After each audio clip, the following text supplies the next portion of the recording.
3112. माझ्या बाबांनी ना त्यांच्या शेवटच्या काही घटकांमध्ये 3112 असा एक नंबर लिहून ठेवलाय.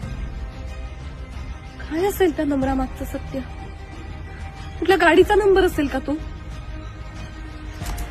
मला ना काहीही करून हे शोधायलाच पाहिजे. आणि त्यासाठी अख्ख्या तुळजापुरातली एक गाडी शोधावी लागली ना मला तरी चालेल. पण बाबांच्या अशा अचानक जाण्याच्या मागे नक्की कोणाचा हात आहे हे मला शोधून काढायला पाहिजे. आणि ज्यांनी कोणी माझ्या बाबांना मारलंय ना त्या व्यक्तीला शिक्षा झाल्याशिवाय मी गप्प बसणार नाही. तुम्ही आहात ना हो या सगळ्यात माझ्यासोबत. पाहायला विसरू नका नशीबवान. सोमवार ते शुक्रवार रात्री 9 वाजता आपले स्टार प्रवाह.